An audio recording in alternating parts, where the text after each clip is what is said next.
Le président de la République viendra demain. Il n'y aura pas de gifles, vous le savez. Il n'y aura pas de farine. Les ouvriers de mon coin, les ouvriers de notre pays se comportent bien. Trop bien peut-être. Depuis 40 ans qu'ils s'en prennent des gifles. Je prends l'engagement de revenir dans 1 an au plus tard. Les résultats, on les aura.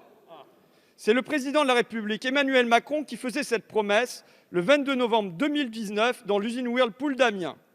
18 mois plus tard, le chef de l'État n'est toujours pas revenu. Mais surtout, quels sont les résultats?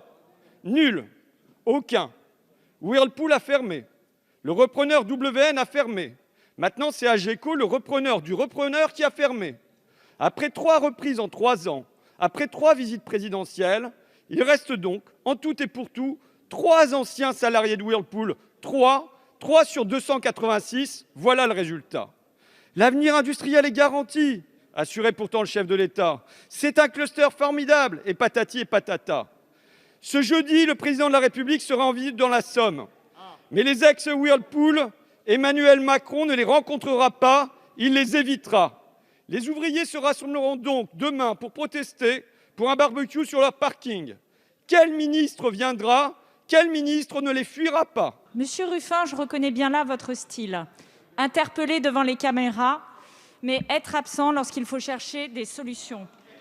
Oui, vous avez raison de dire que l'arrêt de la production a été un choc pour les familles, pour les salariés et pour le territoire. C'est pour cela que le gouvernement s'est mobilisé. Alors, monsieur Ruffin, faire de la politique, ce n'est pas faire le battleur ou le provocateur sur les marchés ou dans sa cuisine, c'est trouver des solutions autant que possible et c'est ce que nous faisons.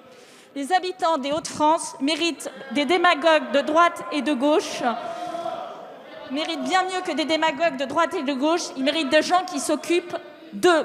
C'est très beau tout ça, Madame la Ministre, et moi je ne vais pas vous attaquer, puisque vous êtes si formidable, puisque votre bilan est excellent, puisque vous êtes si fiers des résultats. Allez l'expliquer, non pas à moi, non pas à vos députés, allez l'expliquer demain aux ouvriers, pour voir s'ils sont convaincus, eux, de vos solutions, de vos projets.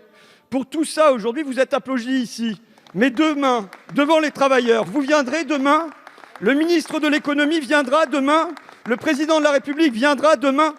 Il n'y aura pas de gifles, vous le savez. Il n'y aura pas de farine. Les ouvriers de mon coin, les ouvriers de notre pays se comportent bien. Trop bien peut-être. Depuis 40 ans qu'ils s'en prennent des gifles.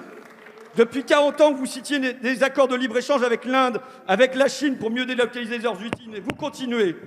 Alors est-ce qu'au moins demain, sur ces bancs, il y en aura un seul, une seule pour aller leur parler? Un seul, une seule pour ne pas se dégonfler?